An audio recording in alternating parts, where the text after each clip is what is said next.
Hello, Enrique. Hello, Peter. How are you? I am doing very well. I think today it's stress on you in terms of the network and everything which is running. So that's great. This is not my day today. This is your day. Thank you guys for You joining. you are you are putting the calm on me. We have a good guest today, and there is of course some important development which we are doing. So thank you very much for joining us. Thanks for subscribing for the YouTube. We're reaching very soon 1,000 subscribers, I hope, and so that's really a big achievement. And if you like, subscribe. But no further ado, who we will see today? So today we have the pleasure to welcome a very important figure in the digitalization world, working on the UK industry, and his name is Marco Bonelli. Marco, welcome to the BIM Cafe. Good morning. Thank you for having me. Good morning, everyone. Hello, nice to have you. Thank you for being with us. This is great to see you. What will be, Enrique, what we will be covering today? Are we just going through the standard agenda, saying who Marco is and try just to grill him a little bit? Of course. What do you think? No, we're gonna run basically the first the same structure as always after a presentation from Marco, and today we're gonna dig in on the topics which are the main technologies and trends happening on the market in the construction industry, and I hope that Marco can give us very good advice on that after his presentation as well. So we're not gonna delay this anymore, right? Marco, if you want to take a let me slow down the music so you have a peace environment there to present yourself and tell to our audience who you are, what you do. Thank you, Rika. Good morning, everyone. So I'm Marco Bonelli. I'm the VP for Digital Service at Sector Build. Passionate about digitalization and construction. So by academia, I'm a structural engineer, and I started my career in the design world, designing structure, moving towards BIM, digitalization, and innovation, because I strongly believe that our industry, unfortunately, is far behind other industry, and I try to make my day-to-day activity to try to help us share knowledge to make sure that I can help bringing more innovation and digitalization across our industry. The reason why I work with my current company called Sector Build, where we are an implementation platform that help enterprise or source deploy and operate technology for construction and real estate. So helping the innovation and digitalization process of the overall industry. Very, very nice. It sounds like we are all three brothers because I think we have the same goal. So this is great to see you with us. So when you said that you just working on the digital transformation, any particular examples which you can give us? Anything which you can just be like your business card for the industry? Yes, so I moved from general contractor, so working for Vinci Construction, being the head of digital for the entire UK, moving to a similar role for a consultancy. My idea is making sure that the technology that get used in construction can get fully used, and of course, get providing the right benefits. Something that we have seen in the past is certain technology can get bought but not fully used to the entire extent, so not giving the return of investment for the cost of technology. So sometimes it's one of the main questions that get given on site is we spend X to purchasing this technology, but which is the overall benefit that has given to us? So try to quantify the KPI and the return of investment is where we try to specialize from. A quick example I could give is deploying a 360 camera that generated more than 6,000 hours saving in the day-to-day activity for where I was working before in my previous business, just because we cut the admin time, defined the right KPI where technology can help site engineer, site manager, reducing the admin time and making sure that their time is focused where it's really needed on the project. Nice, very good savings. I'm always impressed by this kind of savings. The only one question is what I have, Marco, is can we repeat this for the other construction sites because what we our discovery with Enrique for the last year and a half or 2 years is that each time we are starting from ground zero. It's each time is just a new discovery, and I see it's very, very often that we are not taking the lessons learned and we are not really repeating it. We're not really industrialized the whole stuff. That's the reason why transformation is so slow, because we always invented everything from zero on each construction site. Yeah, I totally agree. We try to reinvent the wheel every single time we start a project. And I can understand, so whenever you see the famous McKinsey report about the most digitized industry, that everyone knows. But when you stop, there are IT or ICT industry, so their product is a digital product. It's so easy to be fully digitized. But when you look about similar industry like manufacturing, yes, they build an object like a structure, but they build in stamp. It's a copy paste of a previous object, so they can really be modularized. Construction is different. Even if we build two schools one after each other, there's still gonna be so many differentiation between them, making harder a process to avoid too much customization. But what I believe we have in common is the process. Is where we can apply standardization using digital technologies. The process are now to tender, pre-construct, design, build it, and over. I believe where technology can really help is on the standardization of the process and making sure that the data can be used to improve the day-to-day activity. Okay, very nice. I understood it. I think I a little just have a different opinion in terms of everything it will be different for the two schools. I think you're right, the design potentially will be different, but if you think about the lorries driving the concrete or whatever, it's just they will be still driving, they will be still coming, they need to be on time, they need to do ABCD. So there is a small part of the process which we can try to, I think, optimize, and we can just try to make it repeatable. It will require some work, unfortunately, you're right, but I really try to put this as a frame. One small comment. I think the McKinsey did a fantastic job promoting this report, because I can tell you each guest which it talks about this report, they have the free publicity over the I don't know how many YouTube hours of this McKinsey report. So I think that was one of their best return on marketing investment what they did, guys. Probably, yes. And coming back, sorry. Coming back to your sorry, Marco. Okay, about the process, about the truck, for example, that was I was mentioning about the process is always the same. So if we can try to standardize the process, that on how do we go from A to B to C, that will definitely help. How then we design the so many difference that cannot be changed because it's very custom process. But if we help on the process with digital technology, we can really try to save hours and time and money to the construction industry. Correct. We agreed on that. Fantastic, Marco. And one more question from my side. You talk about something very important for me, is the KPIs and the quantity measuring that effect on digitalization on the construction sites. And what are the main, I don't know, in terms of numbers of KPIs or tasks that you can highlight from those project experience, saying this is an advancement, apart from saving the administration, for example, administration time that you shared before?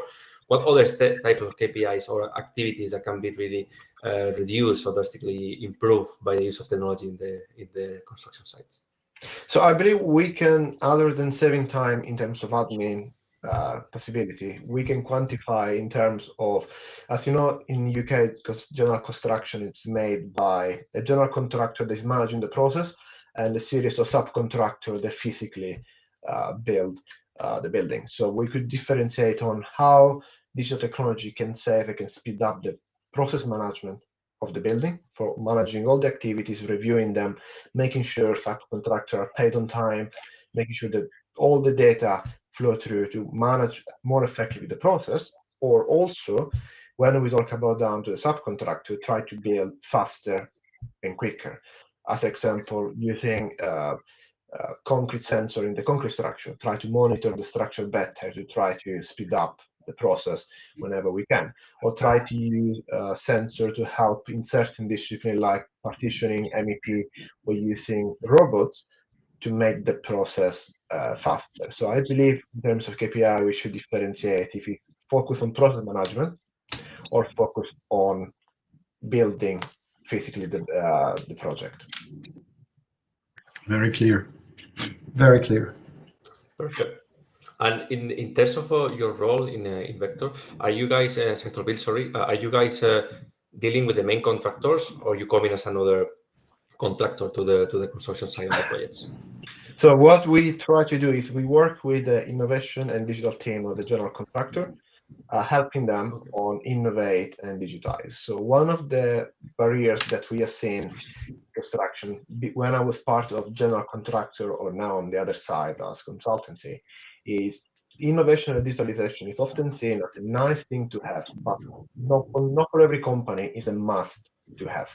So the innovation team can be quite small or not have much budget. So a big company with 1 or 2 people working in the innovation team is never going to be able to fully manage the innovation process. So what we try to help is becoming an extension of their innovation team, bringing our experience, working all across EMEA to help them to streamline the process, being faster or cheaper. That is where we try to help the general contractors. This is something that Peter always defend, no? With helping the SMEs to digitalize, because they have no time to do anything else but running the project, right? So yeah, definitely, it's providing an extra pair of hands to helping them to use tool, implementing, making sure they're fully used at their own extent to bring the return of investment.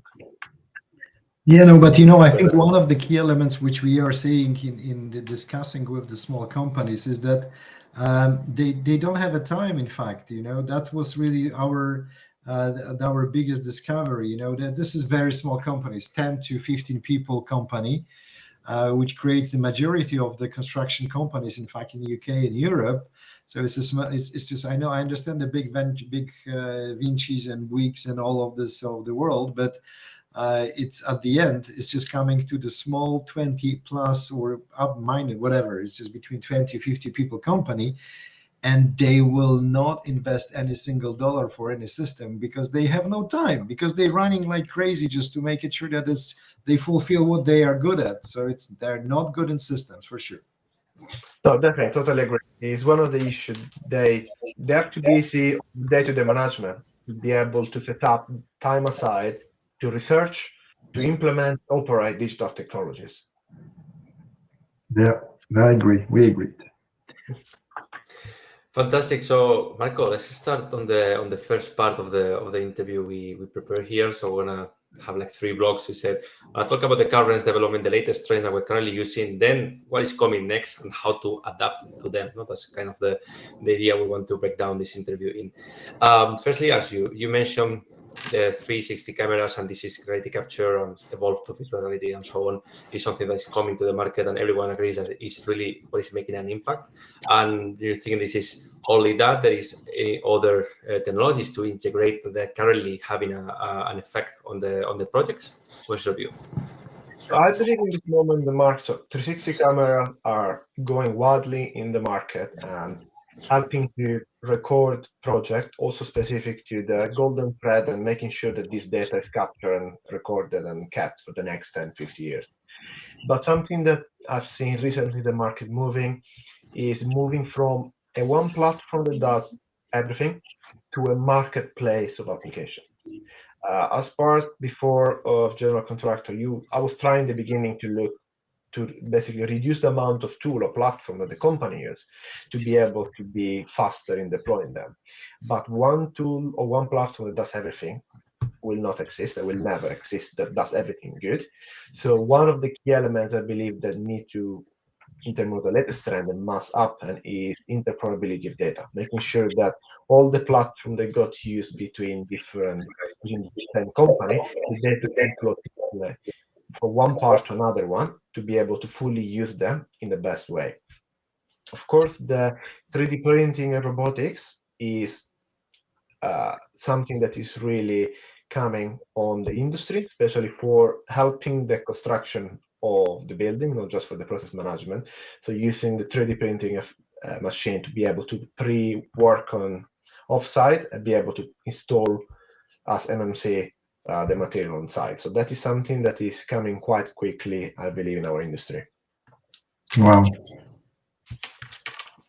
Fantastic. And in terms of the cost of that technology, how would you rate this reality capture? Yes, you need the devices, the camera, and then whatever platform to store and analyze all the information. how would you rate? Is it like a high investment compared to other technologies, or is it not much significant to companies to invest on that? My experience is not a very high investment compared to the volume of the project value. So it can be a very, very small percentage of project value to be able to use this technology.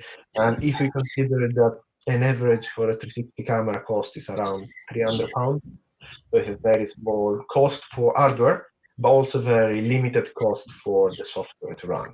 Normally, those technologies are very user-friendly, so there is no need of training. Site user can 15 to half an hour training can go on site to fully use the technology. Another part that I've seen happening recently is a very focus of technology become much more user-friendly. I've seen in the past certain technology that with a great potential but harder to be trained for the day-to-day user, that those type of technology, they struggle to be used because the amount of training required is very high. And also coming back to the part where there is no big team in terms of digital innovation, it's also harder to train hundreds and hundreds of people in the same company, including subcontractors, to be able to use technology. Here. Also, when we talk about cost, I will not just consider hardware or software, but also the cost of training that sometimes can be very high on the use of the technology. Okay, perfect. Another question here related to these current trends. So any other one to mention that, I don't know, we're going to talk later on the next step, the ones that are coming, but they're not here yet.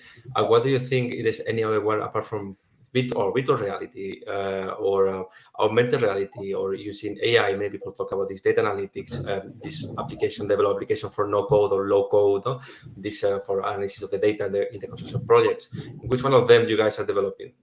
So or developing or working with them? Sustainability is a must. And for example, if you were a few weeks ago at the Digital Construction Week, I see a totally shift between before the vendors at Digital Construction Week were fully focused on project management. Now the shift was fully focused on sustainability. So that is a massive happening on construction, fortunately, I would say. And the no-code or low-code application is something that slowly is applying to construction with the development of very low-code or low platform like Python in terms of languages, but also the use of Microsoft that develop their own low-code application that can really help streamline the process. So I've seen recent months or the last 12 months where the low-code application are becoming and will become much more prominent in the construction industry. Also considering the boom of ChatGPT coming on our day-to-day life and slowly brought to construction or to the Microsoft environment. So just what you said, time to market, how you just, I'm not sure they really got that one. So time to market, how this is impacting with all of this technology? I'm sorry, I missed this one. So regarding the low-code or no-code technology, I've seen a year ago a very low application, almost no application in the construction industry. But recently, where the market is speaking with vendor company that define API with standard platform, the low-code is becoming a very big request coming on the market for general contractor or construction industry to try to integrate data and try to build up themselves. Also considering that overall construction doesn't have a huge IT or innovation team, the use of low-code application can really help speed up the transition of new technology or digitalization, because you don't need to be a fully trained coder. With no-code platform, in half an hour you can build an app, I would say. And I've done something in the past, I currently do it, and it's very certain solution, very user-friendly, managed to resolve problems that before were on Excel, and you can try to integrate data to local platform, helping how the construction site should work.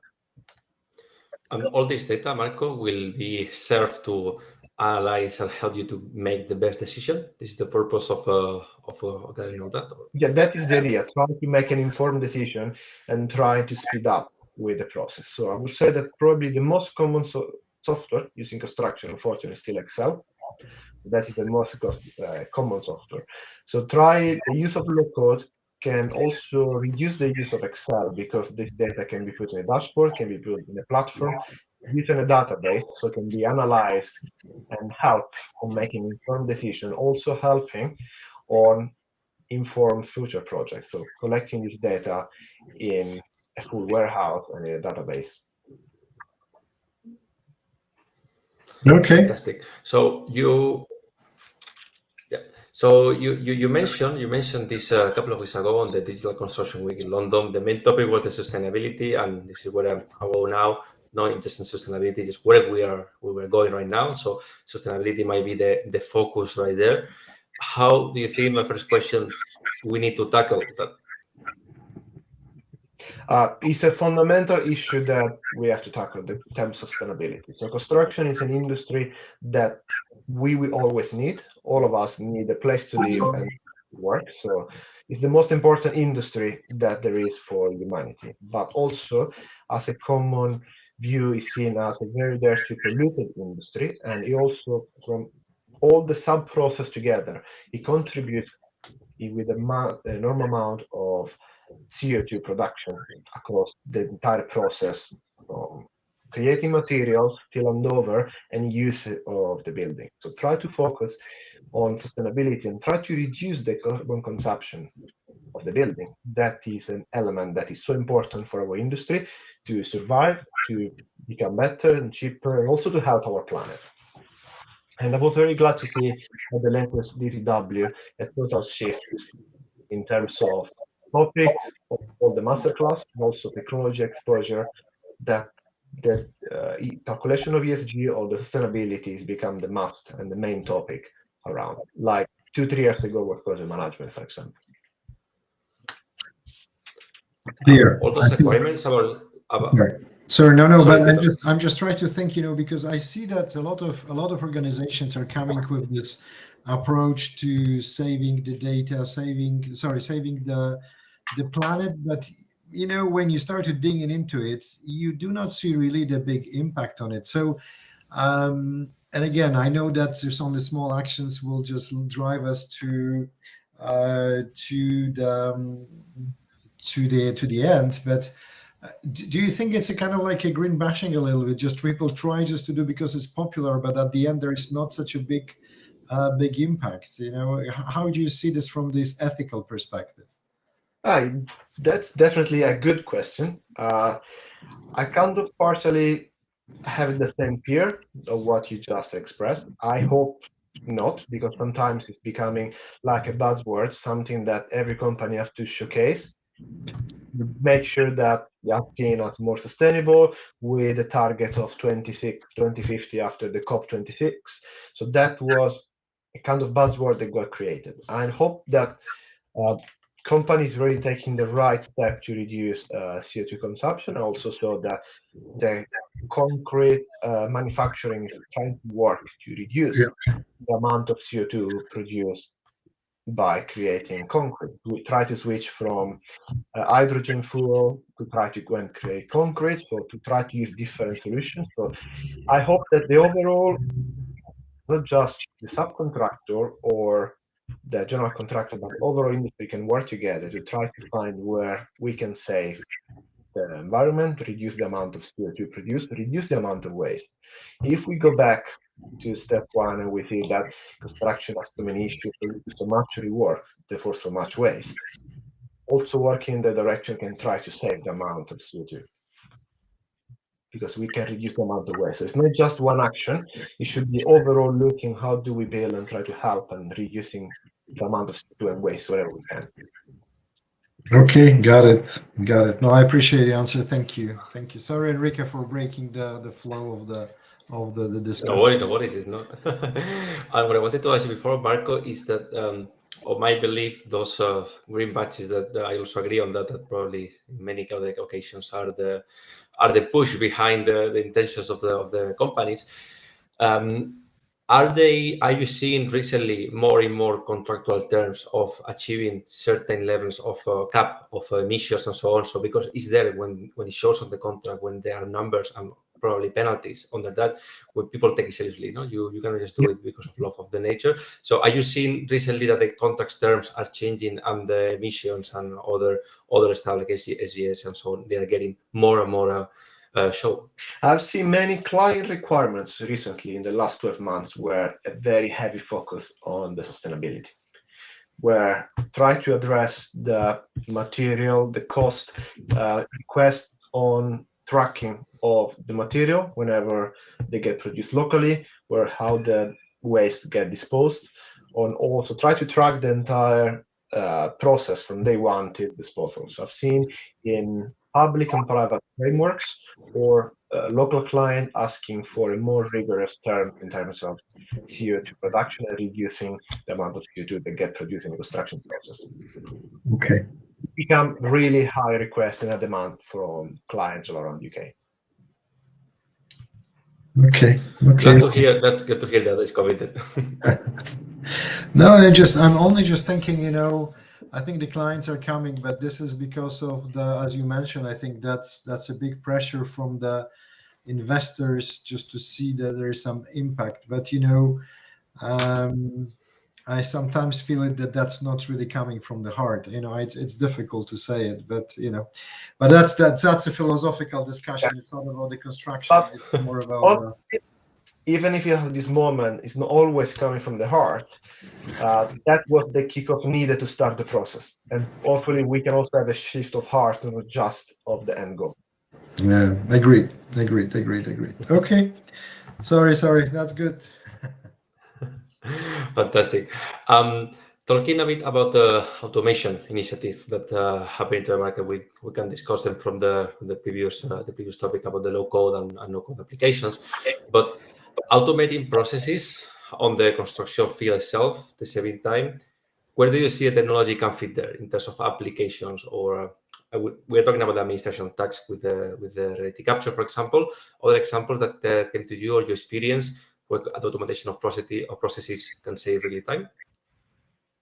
I would see a good benefit in terms of design automation, site definition, site workflow. So certain elements. So as you know, in terms of architecture, there is the creative part, but there's also the flow of elements of spaces. So the automation can really help to try to make an area more usable, to try to reuse standard size or standard materials. So as my experience, I worked with NHS where there is a standardable site room for hospital, and the use of automation to try to group those areas in a most useful and working the way that it works the best in terms of day-to-day activity can really save time in the design process and also help the end client, in that case the NHS, to work better in their latest day-to-day activity. So I can see a lot of using the automation to try to optimize the process with the end goal to use reusable size room, so that can bring more MMC process, more automated process and off-site manufacturing, because we can streamline the process and elements can be pre-built and shift them on site. More we leave space to every room to be different, less space for a modern method of construction we live in our industry. So other than that initiative, I believe that the design automation can really change the way, and is currently doing. I've seen example on NHS the way that can change the way that we design our buildings. Perfect. So it's going to be now mostly designers. So we are not architects, so we can talk freely about them.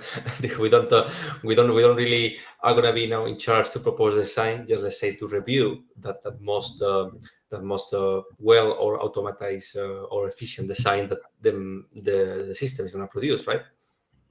Yes, totally agree. So we are from the architecture, so the design part, and try also to bring this automation of design on the site activity, on the modular production. So I believe that is where the automation can really bring efficiency at the design time for our users. every time we talk about this automation or industrialization, we think about the same block of houses repeated all the way around. No, it's not like that where we want to go. Not definitely that way. It's try to basically automate and try to standardize equipment like mechanical and electrical equipment that can be pre-built off-site and installed. If certain elements can try to be standardized, like corridor or common room, certain elements that are always in certain projects, like school, like hotel, like healthcare, that by design they have to be the same to be able to be used in different occasions. So we're not talking about the house getting repeated 100 times. Exactly. I want to make clear this again, no, because it's always the idea that comes through. No, definitely is not that part. Fantastic, Marco. So let's break it into the last part. After talking about the upcoming technologies and the current ones, I want to focus more now into the people, into us, and seeing the future needs and the future technologies coming. What will be those future needs for the people? The main question here is to talk about AI, right? AI is going to arrive. It's going to replace a lot of jobs. How can we as humans adapt to don't be overtaken on everything by the AI? Of course, focus on the construction industry. So of course, we've seen in the recent months, especially with the ChatGPT, how AI can help in certain different tasks. Of course, construction is a physical work to do. So what I see the skills needed for industry is the use and knowledge of technology. So we have seen in the past there is the age gap where our industry is quite older compared, the average age is quite older compared to other industries. So that is where it's lowering the technology adoption, because due to the higher age in the industry. So in terms of main skill, the possibility to use the construction technology, or also a basic coding, I believe is a fundamental skill we'll need for construction in the next 10, 15 years, especially for the project management part. Many tools will be developed with the option to develop integration of no code or low code solutions. So having a basic knowledge for coding, that would definitely help the industry to grow. And of course, knowledge of how to use this technology, that definitely is. Totally. So we all need to start to learn Python, no? A bit to be able to survive. But also, I see if we don't try to progress and provide this solution, the construction industry attract probably 10% of people in school. So if you make a survey for people to be between 10 and 15 years old, only 10% want to work in construction. So we already work with a very low number of people that want to work in our industry. And we have to make sure that we provide more technology to try to give them more idea of how to push them more in our industry, because we only see now very dirty, polluted, a cold or warm, depends in which climate you work in. We try to make them sure that we use technology and we want to put the boundary of technology, not just if you work on Facebook or on Google. Yeah, no, that's why I also struggle with Enrique here as well, because I think the technology, it makes a lot of sense. It's really great to see the advancement, but when you're sitting on the construction side and you're just thinking, how to just put the pipes of the evacuation pipe whatever in through the ceiling, etc., or you mount it properly, you really do not think too much about the technology. So I think we need just to try just to put ourselves in the shoes of the guys who are just sitting on the construction site.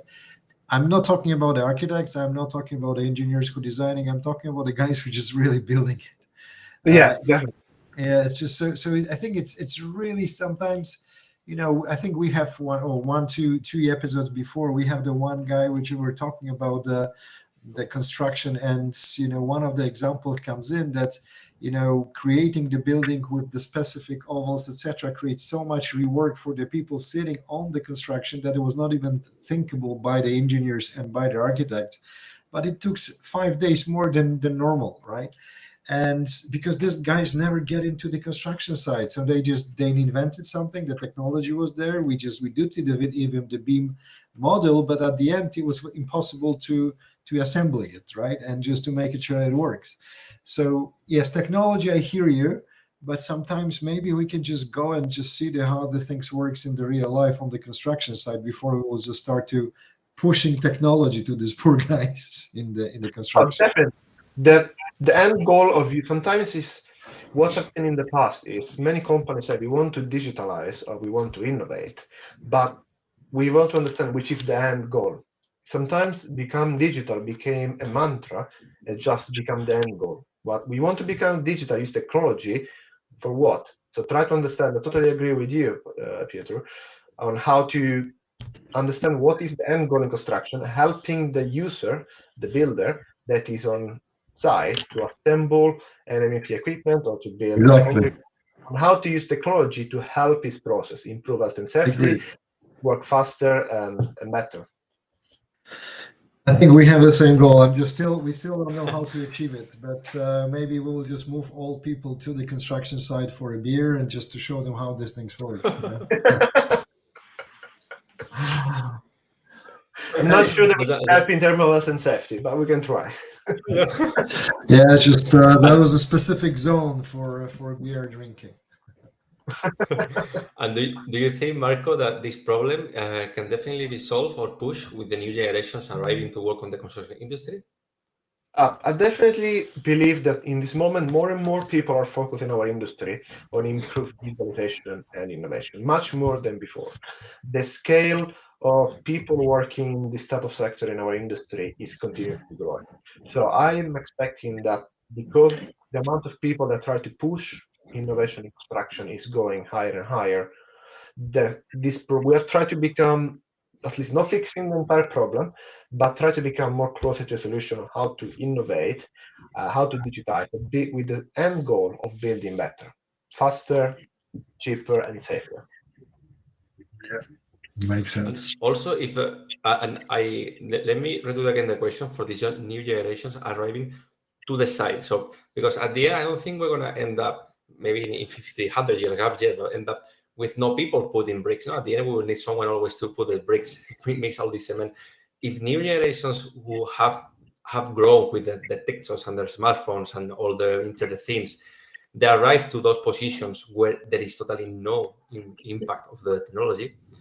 Can they really raise their voice and say, "Hey, you know what? I do this every day, and I think that you can be helpful with the new technology, with whatever." No, so we don't know exactly because we're sitting in our office at the end with our laptops and so on. But the people who are really on site, I think the generation that is currently on, maybe they don't have that vision of technology can be helpful for them. But those new generation on site, they can be the ones to push them and say, "Okay, come over and do something to help me to do this." No, more specifically. What do you think? Totally agree. So, my experience, we try to push whenever we try to push technology on site. We try to target first the more technology oriented, so normally the younger one. They can try to push the other people on site, and having this age gap closing because our industry gets more at the young age definitely can help because you by default you use technology in your private life in your everyday. So that will help you be more inclined to use technology also for your work. And try to question yourself, what can it be better if a certain technology can be put on site? One solution I believe could work is when we try to work in terms of innovation, it's not just bring technology. Technology doesn't help. If we just focus on the use of technology, we will never solve the problem. Because I strongly believe that digital transformation is not just about technology, but it's about strategy and a different way of thinking. So if we try to question everyone on site about what do you think if we can do something different, which is your idea, because you are here on site working, you are the end goal because technology has to be used with you to build better. Try to question, try to provide a different way of thinking can also help the digitalization process or innovation process because we can define a different way of working and then applying the right technology. Sometimes I think that the technology problem or innovation problem try to be fixed only with technology without try to understand the problem first and try to understand if the process is correct. So I really like the slide that was shown before about the people, the process, and the technology. I believe that is the way that, yes, people, process, and IT. I would say people, process, and technology. That's the way that we implement innovation and digitalization in construction. That's the flow that should be followed. Fantastic. So that for me is a very good closing remark for the show. I don't know if Peter you have more questions, but stating. I think it's good. It's just I really appreciate the exchange. I think this is the couple of the fresh views, except the McKinsey report. Sorry, Marco. Next will be showing up. Please do not talk about the McKinsey because seriously, I will just need to ask the remuneration from them about the seating the names on the show. So it's okay. The other one I think was great discussion, great dynamics. Thank you for being with us. No, thank you for having me. It was a pleasure. Perfect, Marco. Thank you so much for coming to the BIM Cafe, and I hope you enjoy your time here. See you next episode, guys. Thank you. Thank you. Take care, guys. Good day.